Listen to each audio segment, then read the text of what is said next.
I have unlocked the door to the umbilicus. You are free to enter. Once you have what you require, I'll see it sealed once more. Until then, I will remain without.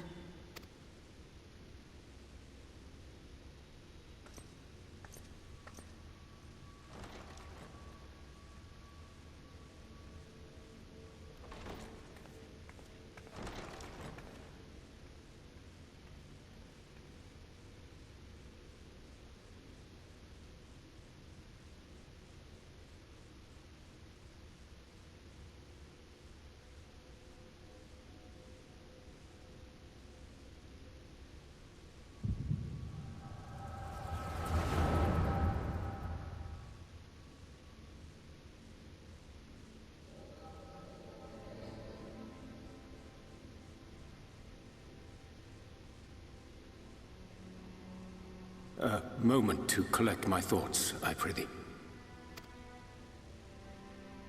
Thy true name is Grahatia, then?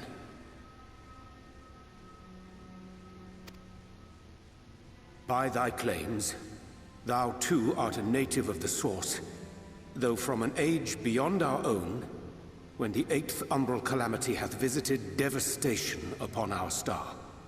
Thou hast, by subtle means, reached across the boundaries of time and space to unsow the seeds of catastrophe, ere its creeping vines drag our champion unto an early grave.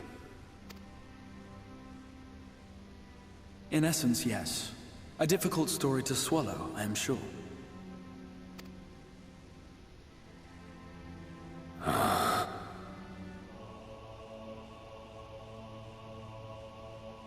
I doubt not the veracity of thy words, not the account of thy coming, nor that of the fated calamity. Yet my mind straineth still to apprehend the enormity of this tale. Wouldst thou favor me with a gradual unfolding of its chapters? Certainly. But where to begin? I should start with those great minds who survived the calamity. Sid Garland being perhaps the greatest. In hopes of staying the unending tides of war, he and his fellows pursued all manner of possible solutions. One of these was rooted in a theory which unified several fundamental principles discovered over the course of the Warrior of Light's adventures. It proposed a method by which one could enter the River of Time, traverse the rift, and leap between worlds. Perfecting that idea, however, was a work which consumed their lifetimes. And thus was it left to future generations to decide whether theory would be put into practice.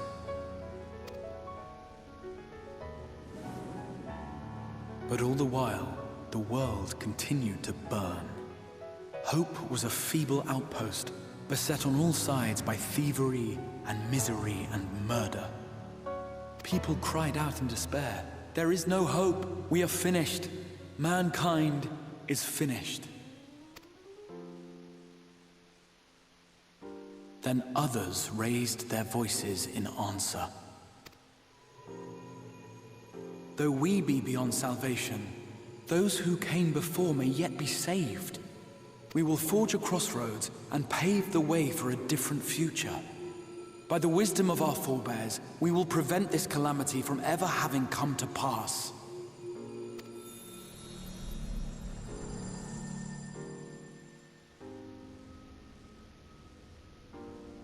The fighting went on unabated, but some few took up Sid's research and labored to realize those impossible ideas.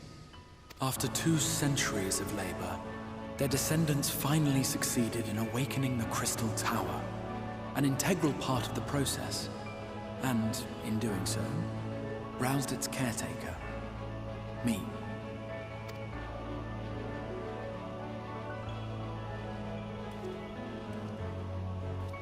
By this stage, scholars had largely established the phenomena underpinning the rejoining, and identified the first as the shard which precipitated the 8th umbral calamity. This grand structure was already capable of storing the energies required to attempt the translocation. All that remained was to augment some few of its functions based upon the theoretical models of Sid and his compeers. And by means of such technologies didst thou affect thine arrival in the First, to an age before this star had joined with the Source.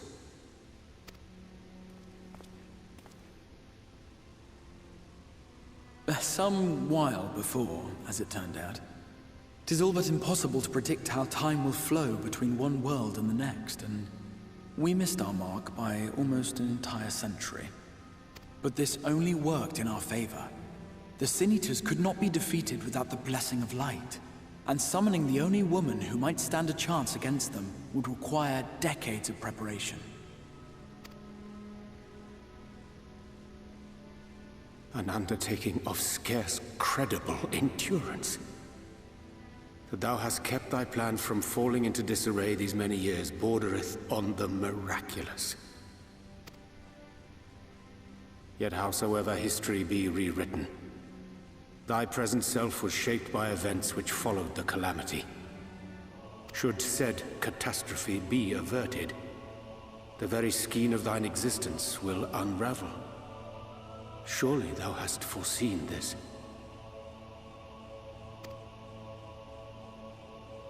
I am aware of the consequences.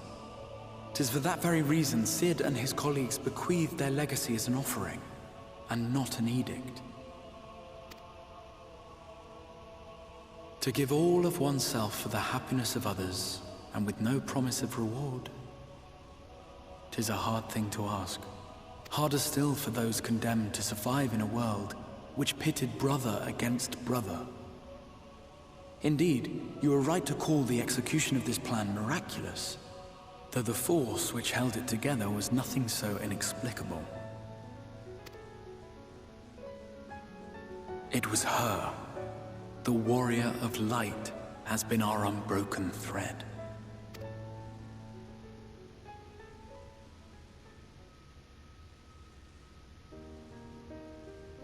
Where others would stumble and fall, she would rise above. Where others would break and run, she would carry on.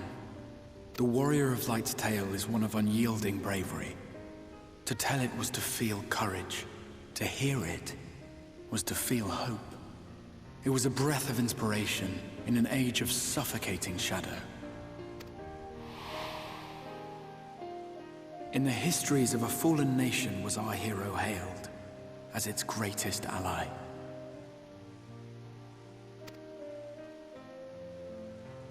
In the time-worn pages of a noble's memoirs were her deeds joyously retold.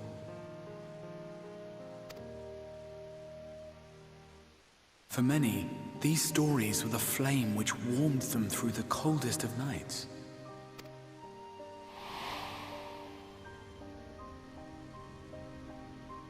And so it should come as little surprise that the plan found no shortage of volunteers, concerning as it did the Warrior of Light herself.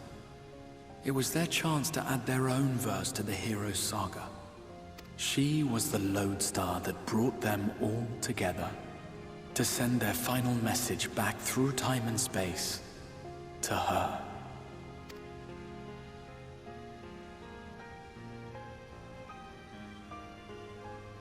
The light of your legacy was our torch in the darkness. Burn bright again and live.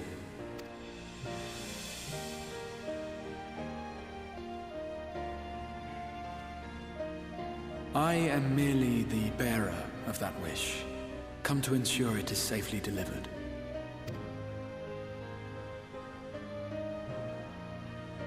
Wherefore sharest thou this burden with me and no other? What wouldst thou have me say? That you will be my accomplice? 'Twas you yourself who convinced me of your suitability when you spoke of how you learned of the Flood, and of your part in arranging Minfilia's journey to the First. Your actions showed uncommon resolve. 'Twas clear you were committed to the cause of saving this world. I knew I could trust you to choose the right path forward, even if that choice came with a heavy price.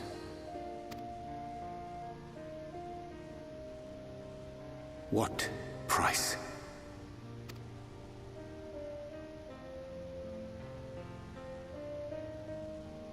When all is said and done, and the last of the Light Wardens lies slain, I will absorb their corrupted ether, and then I will die.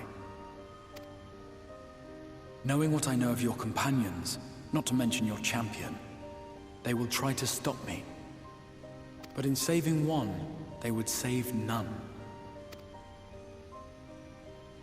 Therefore, I implore you to aid me in concealing my identity, and ensuring this tale ends as it must. To this end, I would have you take what I have told you of the Calamity, and make of it a portent. A prophetic vision you beheld in the swirling chaos of the Rift.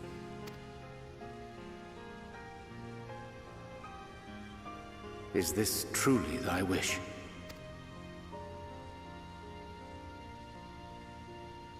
History remembered the Warrior of Light, as I know it would. And I will suffer no other to rescue the champion whose star has charted my course.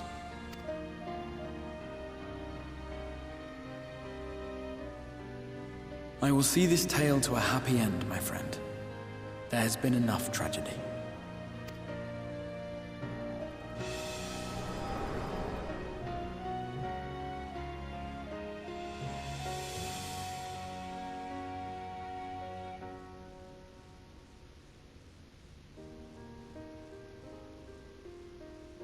Careful now. If you lose control again, the Light could claim you for good. Although it's probably only a matter of time before you succumb to the change in any case.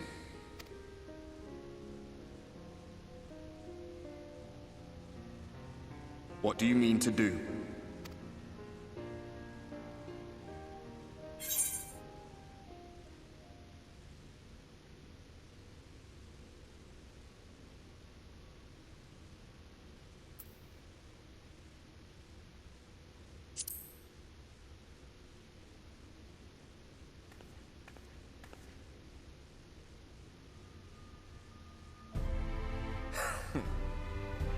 Then we should be on our way. Dacian mentioned the Tempest, did he not? That's the stormy seas around Calusia to you. His lair must be down there somewhere, hidden beneath the waves.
Ah, we have found thee.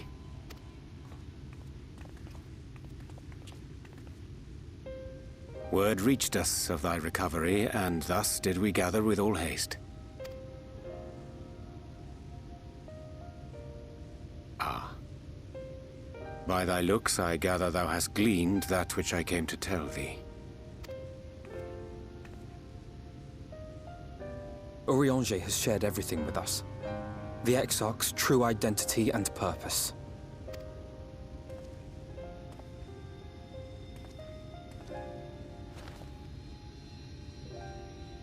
I offer no excuses. When I agreed to aid the Exarch with his plans, 'twas in full acceptance of the condemnation I would face when my duplicity was laid bare. Yet it is not rancor, but resolve that I sense in thee. Thou art fully intent upon walking thy path to its end, art thou not? If thou canst forgive my deception, or, failing that, set aside thy displeasure for a time, I do beg leave to follow thee. What strength and wisdom I possess are thine to command.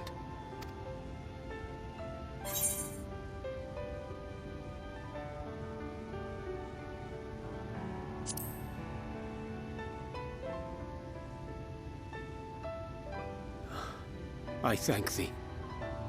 Doubt not but that I will do all in my power to repay thy kindness and fulfill the Exarch's wishes.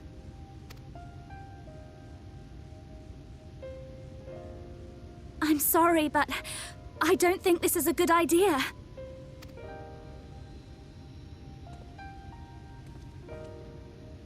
Leaving the Crystarium, I mean, with or without Urianger. What I did for you won't last forever. There's no telling when the light will break free again. Please, you must stay here. At least for a little while longer. We will find a way to cure this, I promise you. How can you make promises? We don't even know where to start. Alisaie, please. You know Reen was only trying to help. Of course I know! I know only too well! But making promises you have no way of keeping is not a kindness. It's a lie. Plain and simple. We've all searched, high and low, for an answer. And every one of us came back empty-handed. I am not about to stand in her way now. Not after failing her in her hour of need. No. The least we can do is...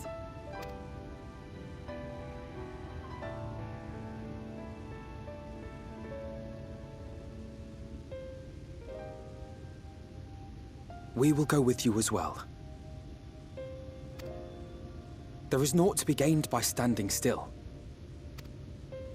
Indeed, we have exhausted every other avenue. Lead, and we shall follow. If there is any hope to be found, then we will surely find it at your side. Are we all in agreement, then?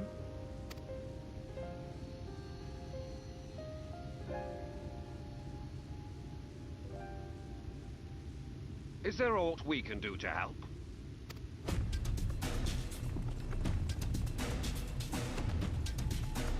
Though we may not know the whole story, we do know you're in for a fight. And while the Exarch's away, it falls to the rest of us to see the Warrior of Darkness is given a proper send-off. You told them! No! Well, not in so many words. Aye, we didn't need it spelled out for us. When the night sky appeared over whichever place you went to, it was harder not to put two and two together. From the moment I heard that you and the Exarch shared the homeland, I had my suspicions. Long had he been waiting for a certain someone to arrive, and I knew at once that it must be you. Exactly. When he went out to meet you, 'twas clear it was no ordinary visitor. That spring in his step spoke volumes. I could feel his excitement. Eat him! That's right! Here, here!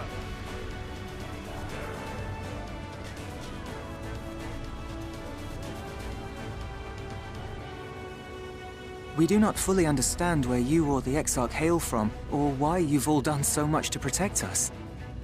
But we are deeply grateful nonetheless. So, if there is anything at all we might do to aid your journey, you need only name it. What would you have of us? You might have invited them to join us, where there are not so many. But come, they are waiting. What is your will, O warrior of darkness?